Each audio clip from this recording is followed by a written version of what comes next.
السلام علیکم ورحمۃ اللہ۔ میں سرد خانے میں نوکری کرتا تھا۔ رات کا وقت تھا جب ایک لڑکی روتی ہوئی آئی۔ بولی میری ساس مر گئی ہے، میرا شوہر باہر ملک ہے، 2 دن کے لیے اسے رکھ لو۔ میں اس عورت کا رونا دیکھ کر بنا تصدیق کے مان گیا اور اس کی ساس کی میت کو سرد خانے میں رکھ دیا۔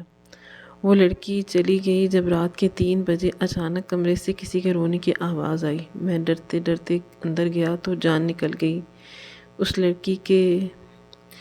میری زندگی بہت روکھی پھیکی تھی اور شاید میں ایسے ہی مر جاتا اگر میرے ساتھ وہ واقعہ رونما نہ ہوا ہوتا۔ یہ دنیا بہت عجیب ہے اور اس سے بھی زیادہ عجیب لوگ ہیں جو اس دنیا میں رہتے ہیں، بلکہ گدھ کہا جائے تو بہتر ہوگا، کیونکہ وہ لوگ ایک دوسرے کو ہی نوچ نوچ کر کھا جاتے ہیں۔ آج میں آپ کو جو واقعہ سنانے جا رہا ہوں، یہ میری زندگی کا سب سے حیرت کن اور انسانیت سے شرم میں مبتلا کر دینے والا واقعہ ہے۔ میرا نام ضمیر ہے اور میں بڑی مشکلات کے بعد سرد خانے میں نوکری پر لگا۔ میرے والدین ان پڑھ تھے تو انہیں تعلیم کی قدر ہی نہ تھی۔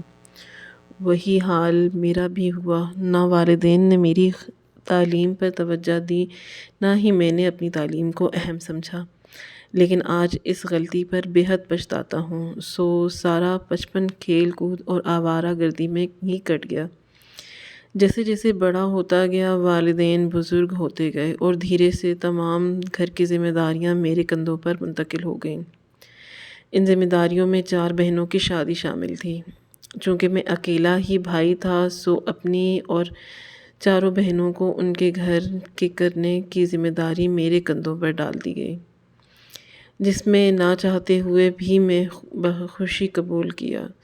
شروع میں نے آلو چھولوں کی پھیری لگائی، سبزیاں فروخت کی، فیکٹری پر چھوٹو بن کر رہا اور اس کے علاوہ بھی ہزاروں کام کیے، جن میں طبع آزمائی کی کوشش میں نے دل و جان سے کی، مگر میرے ہاتھ کچھ بھی نہ آیا۔ میں جتنا بھی کما کر لاتا، شام کو اس سے زیادہ خرچ ہو جاتا۔ میری ماں بھی بہت کفایت شعار تھیں، مگر کھینچ تان کر بھی ہمارے گھر کا گزارا مشکل سے پورا ہوتا تھا۔ اسی اثنا میں ہمارے علاقے میں ایک شخص M&E کے طور پر کھڑا ہوا۔ سب لوگوں نے نوکری کے لیے درخواستیں جمع کروائیں، میں بھی چلا گیا، مگر ایسے پھٹے پرانے حلیے میں کسی نے مجھے اندر داخل نہیں ہونے دیا۔ میں پورا دن وہاں کھڑا انتظار کرتا رہا، مگر مجھے اندر بھیجنے والا کوئی نہیں تھا۔ شام کو میں تھکا ہارا واپس آ گیا اور پوری رات جاگتا رہا، کیونکہ میری بڑی بہن کی عمر نکلتی جا رہی تھی۔ اس کے بعد باقی 3 بھی بیٹھی تھیں۔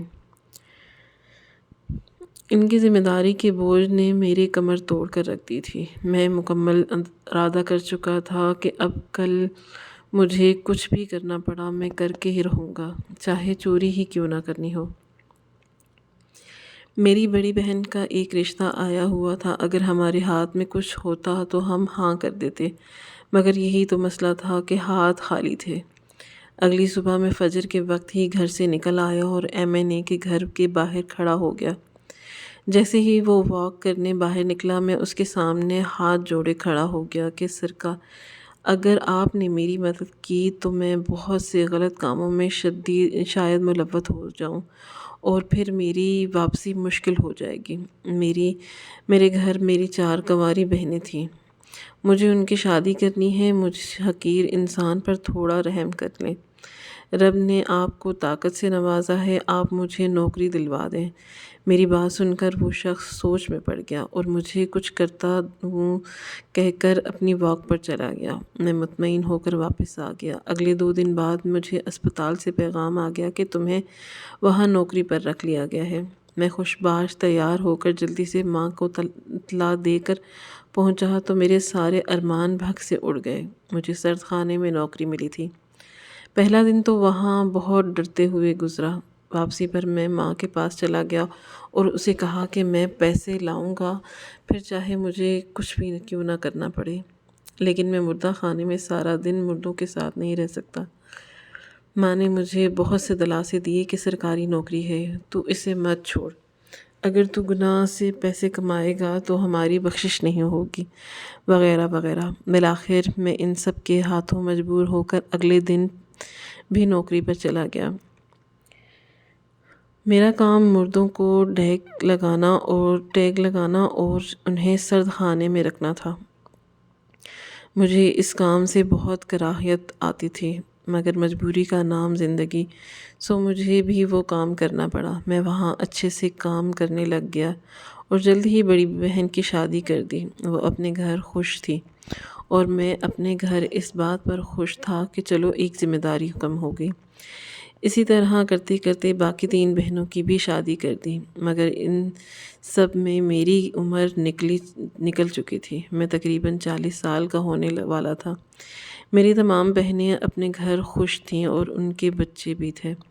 میرے والدین نے مجھے بہت کہا کہ شادی کر لو۔ ایک تو میری خواہش ختم ہو چکی تھی، اوپر سے مجھے بھلا کون ایسی لڑکی ملتی جو مجھ سے بیاہ کے لیے رضامند ہوتی، سو اس لیے میں بھی تک انکار ہی کرتا آیا۔ اسپتال میں لوگ اب مجھے پہچانتے تھے اور میرے بہت سے تعلقات بھی بن چکے تھے۔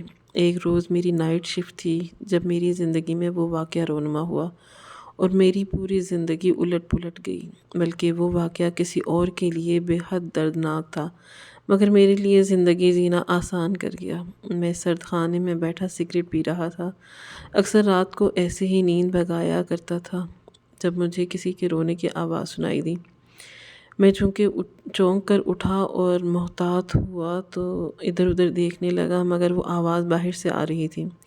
میں سرد خانے سے باہر نکل آیا اور گیلری میں نظر دوڑائی تو مجھے ایک لڑکی روتے ہوئے دکھائی دی جو سرد خانے کی جانب چلتی آ رہی تھی۔ رونے کے ایسے نظارے میں بہت دیکھ چکا تھا، کیونکہ میرا تعلق ہی ایسی جگہ سے تھا جہاں لوگوں کے اپنے پیاروں لاوارثوں کی مانند پڑے ہوتے تھے۔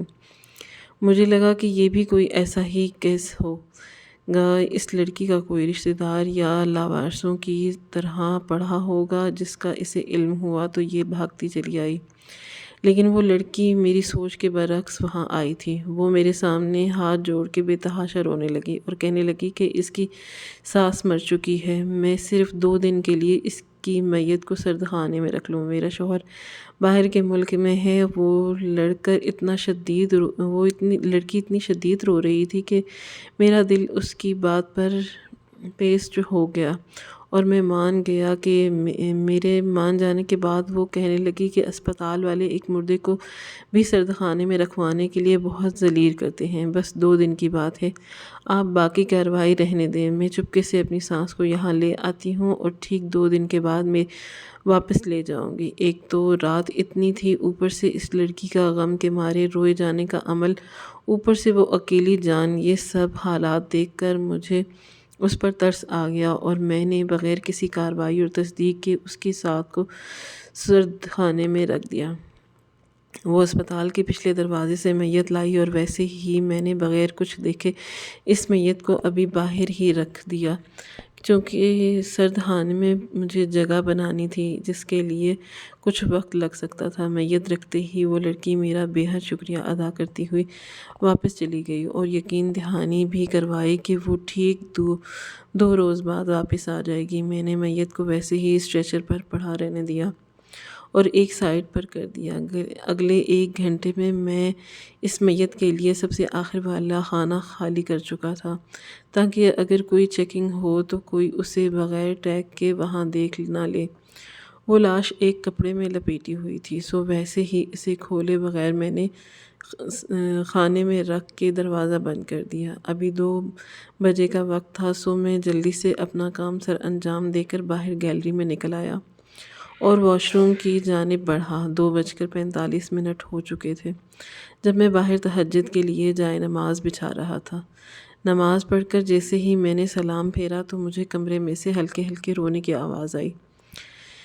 میں ڈر گیا۔ اس وقت پوری گیلری سنسان پڑی تھی مگر رونے کی آواز بس دستور آ رہی تھی۔ اللہ کا نام لے کر میں دھیرے دھیرے کمرے کی جانب بڑھنے لگا۔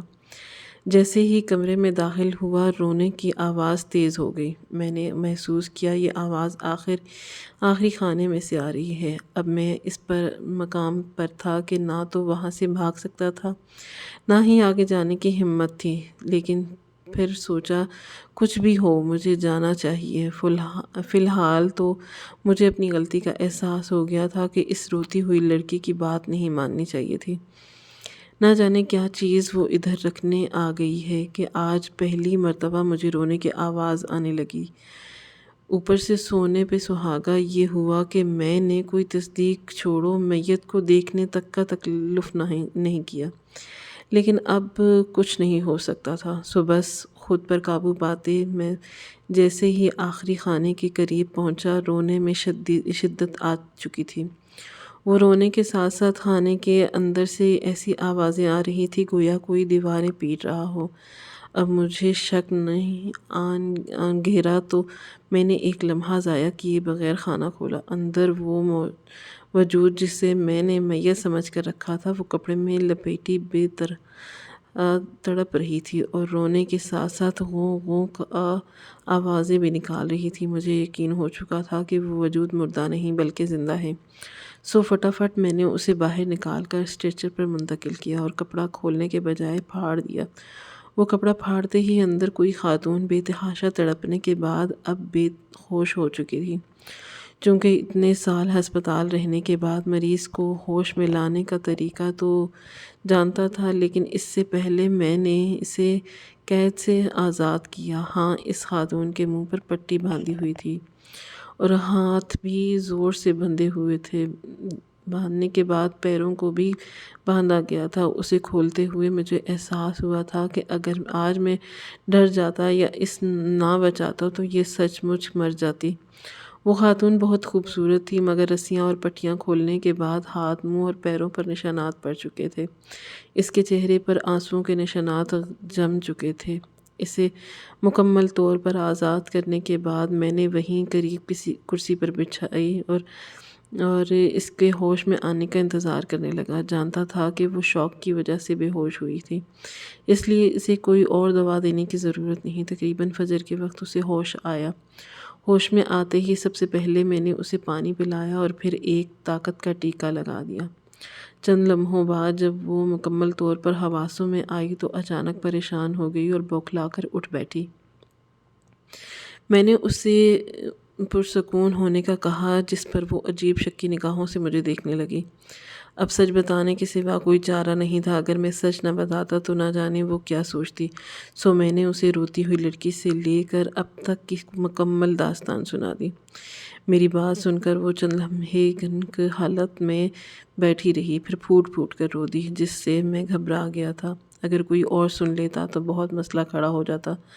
میں نے اس خاتون کو بمشکل چپ کروایا اور بتایا کہ اس طرح رونے کی وجہ سے میری نوکری بھی جا سکتی ہے۔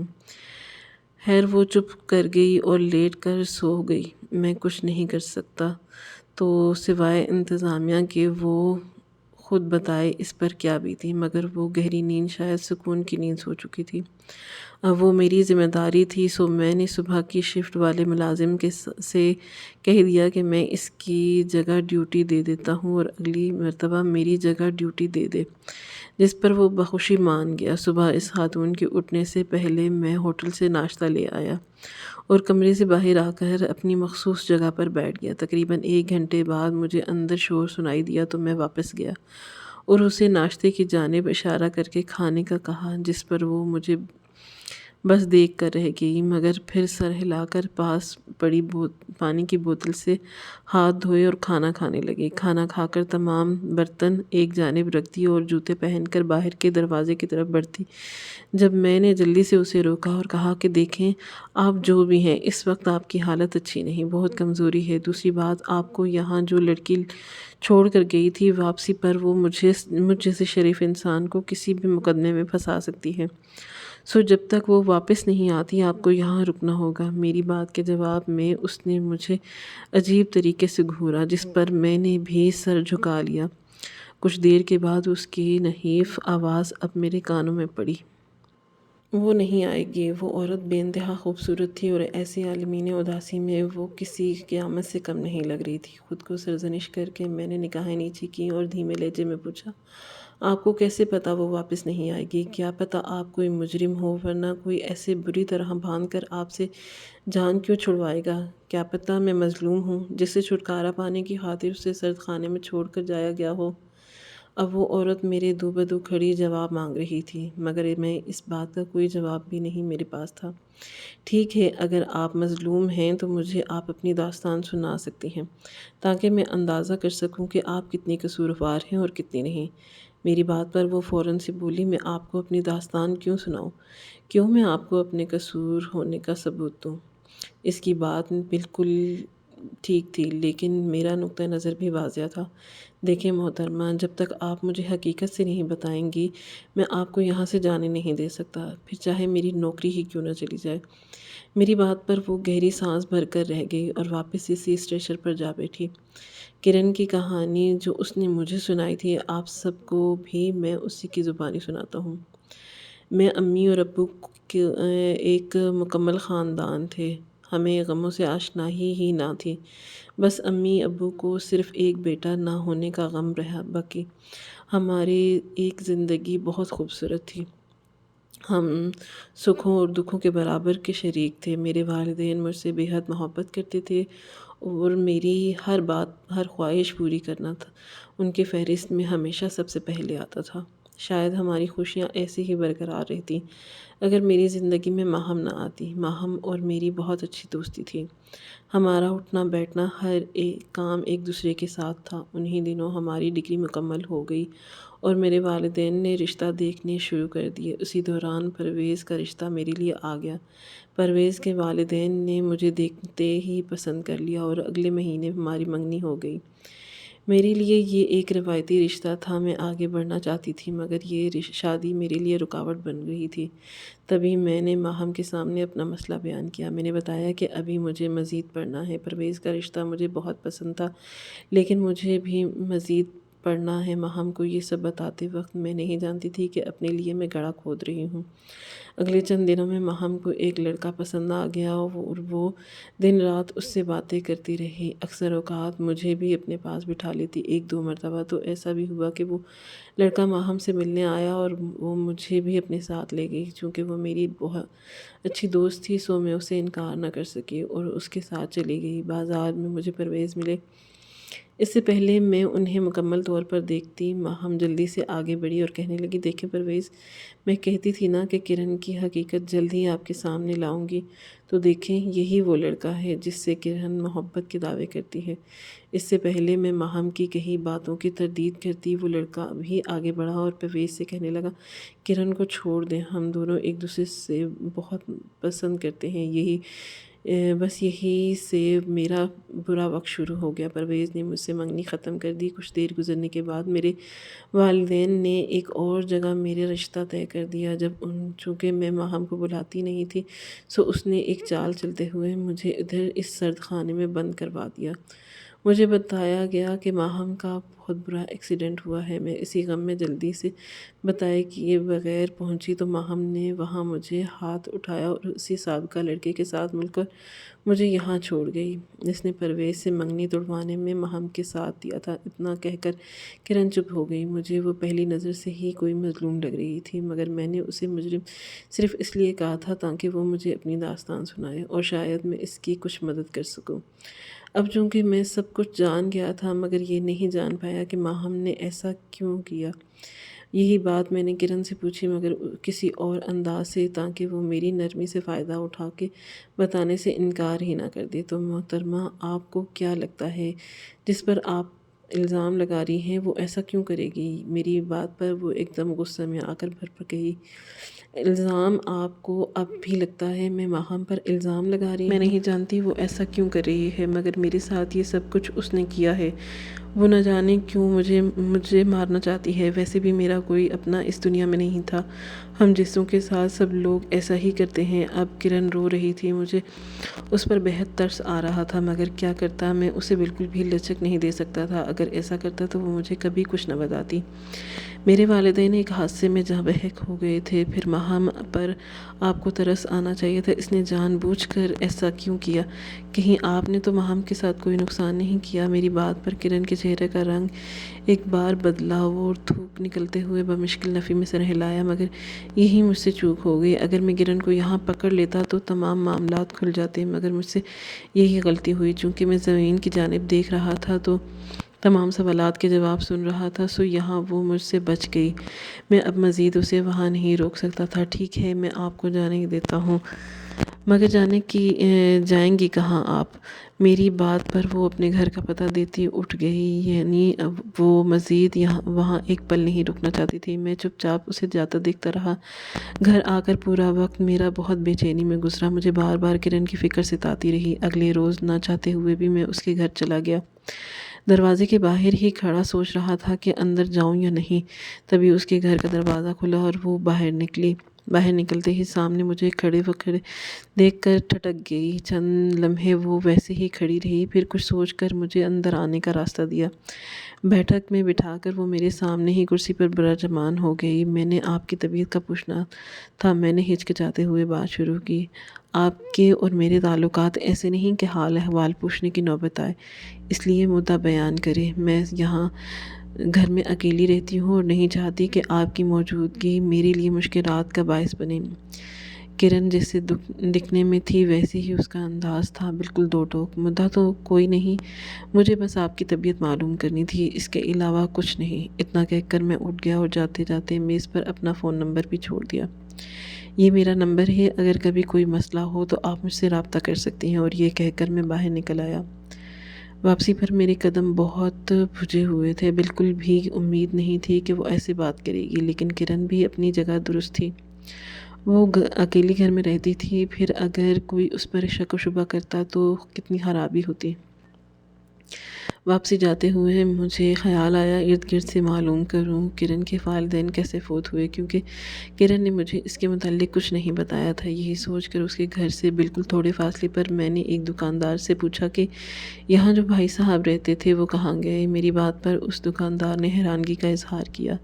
تم پاگل ہو گئے ہو، یہاں کبھی بھی کوئی صاحب نہیں رہتا تھا، بلکہ یہ تو سرے سے گھر ہی نہیں ہے۔ یہ بات میرے لیے بھی اتنی ہی معتجب تھی جتنی اس آدمی کے لیے میری بات تھی۔ کیا مطلب گھر نہیں ہے؟ آپ کہنا کیا چاہتے ہیں؟ اب مجھے علم ہو چکا تھا کہ کوئی بہت بڑا راز افشا ہونے والا ہے۔ یہ دراصل گھر نہیں ہے، اس مکان میں جو عورت بھی آ کر رہتی ہے وہ طوائف ہوتی ہے، مطلب وہ پہلے سے کچھ روز کے لیے یہ جگہ خرید لیتی ہے اور پھر ان چند دنوں میں کما کر چلی جاتی ہے۔ اس کے بعد پھر کوئی نئی آ جاتی ہے۔ دکاندار کی باتیں سن کر مجھ پر حیرت کے پہاڑ ٹوٹ پڑے تھے۔ میرا دل یہ ماننے کو تیار ہی نہیں تھا کہ کرن ایک طوائف تھی۔ نہیں، قطع نہیں۔ یہ بات سوچ کر میرا دماغ سائیں سائیں کر رہا تھا۔ تو اب یہاں کوئی رہتا ہے؟ میں نے مزید سننا چاہا۔ ہاں نا، آج کل یہاں چمپا رہتی ہے، بہت اعلیٰ رقاصہ ہے۔ میرا کھڑا رہنا محال ہو گیا۔ میں الٹے قدموں واپس پلٹا اور اس کے گھر جب لوگوں کو جاتا دیکھا وہ دروازے بغیر کھٹکھٹائے اندر چلا گیا۔ سامنے کی چمپا بنی سوری کھڑی تھی۔ مجھے دیکھتے ہی اس کے چہرے کی رنگت زرد ہو گئی۔ کیا اب تم مجھے بے وقوف بنانے چاہنے کی اصل وجہ بتاؤ کہ مس کرن عرف چمپا میں اس وقت نہ جانے اندر کتنے طوفان سمیٹے ہوئے تھا۔ سو بغیر سوچے سمجھے بولنے لگا، پہلے یہ بتاؤ اندر کس کی اجازت سے آئے ہو تم؟ اب کی بار وہ غصے میں تھی۔ کاش اندر آنے کے لیے یہ اجازت لینے والا دروازہ ہوتا، مگر افسوس ایسا نہیں۔ تم مجھے حقیقت بتاؤ، ورنہ سردخانے کی ریکارڈنگ ابھی تک محفوظ پڑی ہوئی ہے میرے سامنے، دیکھنا 2 دن کے اندر اندر تم پر تمہاری اس دوست کو تھانے میں پکڑاؤں گا، پھر چاہے میری نوکری جائے یا نہ جائے مجھے فرق نہیں پڑتا۔ چمپا چند لب بھینجے میری بات سنتی رہی۔ پھر مجھے دیکھا تو اس کی آنکھوں میں ایک کرب تھا۔ تم سچ جاننا چاہتے ہو نا، چلو میرے ساتھ، یہ کہہ کر وہ ایک کمرے کی جانب بڑھی، سو میں بھی اس کے پیچھے اندر چل دیا۔ اندر داخل ہوتے ہی میرے رونگٹے کھڑے ہو گئے، کیونکہ سامنے ہی ایک وجود بیڈ پر بے ہوشی کی حالت میں لیٹا تھا، جسے ڈرپ لگی تھی۔ جب میں نے آگے بڑھ کر دیکھا تو وہ وہی کل والی لڑکی تھی جو کرن کو میرے ساتھ چھوڑ کے گئی تھی۔ میں بھی کرن کی جانب دیکھتا تو کبھی اس کے بے ہوش لڑکی کی جانب۔ میرا دماغ کچھ بھی سمجھنے سے قاصر تھا۔ آخر کیوں اور کیسے؟ بس یہ دو الفاظ تھے، میرے دماغ میں اٹک گئے تھے، مگر مجھے پوچھنے کی نوبت نہیں آئی۔ کرن خود کی بتانے لگی، یہ لڑکی میری بہن ہے اور اس کا نام میرا ہے۔ میرا نے کبھی بھی مجھے اپنی بہن نہیں سمجھا، وہ ہمیشہ مجھے نیچا دکھانے کی کوشش کرتی رہی، یہاں تک کہ اتنی بڑی ہو گئی کہ ہماری ماں بھی ایک طوائف تھی، سو ہم دونوں جڑواں تھے۔ ہمارے باپ کون ہیں ہمیں بالکل بھی نہیں علم۔ میرا اور میری بچپن میں خوب بنتی تھی، لیکن میں خوبصورت تھی تو میرا مجھ سے دور رہتی تھی۔ یہ دوری ہمیشہ رقابت کی صورت میں نکلتی رہی۔ وہ مجھے نیچا دکھانے کے لیے ہر مرتبہ کوشش کرتی اور ہر مرتبہ ہی اسے معاف کر دیتی۔ اس سے پہلے ہم دونوں کوٹھے پر رہتی تھی۔ میں نے کبھی بھی طوائف نہیں بننا چاہا، مگر میرا ہمیشہ مجھ سے آگے بڑھنے کے لیے خود کو نقصان پہنچانے سے بھی نہیں چوکتی، سو زیادہ کمانے کی خاطر یہ طوائف بن گئی اور میں رقاصہ ہی رہی۔ اس روز وہ خود مختاری کے چکر میں یہ گھر لے کر یہاں آ رہی تھی۔ چونکہ ہماری ماں بھی مر چکی ہے تو میں اسے لینے واپس آئی، جو کہ کرنا کوٹھے پر کہ ویسے ہی تمہیں اکیلا نہیں چھوڑ سکتی۔ بس وہیں ہماری تھوڑی جھڑپ ہو گئی اور میرا نے اپنے دوست کی مدد سے مجھے بے تحاشا مارنے کے بعد سرد خانے میں رکھوا دیا۔ وہ مجھے اذیت دینا چاہتی تھی، احساس کمتری کی اذیت جو اس نے پل بھل سہی تھی۔ بس باقی کی کہانی آپ کو علم ہے۔ جب میں وہاں واپس آئی تو میرا ادھر ایک کونے میں بے ہوش پڑی تھی۔ اس کا وہی دوست اپنے بہت سارے دوستوں کے ساتھ لایا اور اس سب نے میرا کو بہت بری حالت کی۔ ڈاکٹروں کا کہنا ہے کہ شاید ہی اب یہ بچے، اس کی دوا کے لیے بھی میرے پاس پیسے نہیں۔ بس آج بھی میں شاید میرا بن جاؤں، تبھی اپنی ہونے والی تباہی پر ایسے بن سنور کر تیار ہوئی ہوں۔ اس کے باتوں کے اندر چھپا مفہوم میں اچھی طرح سمجھ سکتا تھا۔ اتنا بتا کر کرن پھوٹ پھوٹ کر رونے لگی۔ یہ باتیں میرے لیے انتہائی حیرانگی کا باعث تھیں۔ ابھی میں مکمل طور پر شوق سے نہیں نکلا تھا کہ جب میرا نے آخری ہچکی لی اور اس دنیا کو چھوڑ کر چلی گئی۔ بالآخر کرن اس آزمائش سے بھی رہا ہو گئی، کیونکہ میرا اپنے حسد میں اتنا دور جا چکی تھی کہ واپس اب ناممکن تھی۔ چونکہ کرن طوائف تھی تو وہ صرف رقاصہ تھی، اور اگر ایسا ہوتا تو میرا دل کرن کے لیے مائل ہو چکا ہوتا۔ میرا کے وفات کے تیسرے روز ہی میں نے کرن کے سامنے اس سے شادی کی پیشکش کی، جسے اس نے قبول کرنے میں پہل وہ بہت ہچکچائی، مگر میں نے اسے بتایا کہ اگر وہ مجھ سے شادی نہیں کرے گی تو میں تو پہلے ہی بغیر شادی کے عمر گزار کرنے کا فیصلہ کر چکا ہوں، سو میرا وہی فیصلہ قائم رہے گا اور میں کسی سے بھی شادی نہیں کروں گا۔ اس سے شادی کرنا میری خواہش بن چکی ہے۔ میرے بے حد اصرار کے بعد بالآخر وہ بھی شادی کے لیے رضامند ہو گئی۔ میرے گھر والے اس بات پر بے حد خوش تھے اور انہوں نے کوئی اعتراض نہیں کیا۔ چپ چاپ مسجد میں نکاح کے بعد میں کرن کو اپنے گھر لے آیا اور وہ بھی اسے منع کر دیا کہ وہ اپنے ماضی کے متعلق کسی سے بھی کچھ نہ کہے۔ کرن کو میں نے جیسا سوچا تھا بالکل ویسا ہی پایا۔ وہ میری زندگی کے تمام دکھوں کا ازالہ ثابت ہوئی۔ میری ہمسفر میں ہر وہ خوبی ہے جو مجھے چاہیے تھی۔ اس واقعے نے ثابت کر دیا کہ جہاں کچھ لوگوں کی زندگی خراب ہوتی ہے، وہیں سے کسی دوسرے کی زندگی سنور کر خوشبودار بھی ہو جاتی ہے، جیسے میری زندگی کی خوبصورت کرن کے ساتھ نے بنا دیا۔ کرن کا ماضی اس کے لیے ناسور بن چکا تھا اور اکثر اوقات بہت سے ناسور کاٹ کر پھینکنے پڑتے ہیں۔ اسی طرح میرا کے وفات بھی وہ کٹائی ثابت ہوئی اور اب وہ میرے ساتھ بے حد خوش تھی۔ لہٰذا میرا کے ساتھ جو برا ہوا اسے ہم بھول نہیں سکتے، لیکن دعا ہی کرتے ہیں کہ اس دنیا میں دوسری کوئی لڑکی بھی میرا نہ بنے۔ ناظرین، مزید اس طرح کی سبق آموز کہانیاں سننے کے لیے ہماری ویڈیو لائک شیئر کریں اور ہمارے چینل کو سبسکرائب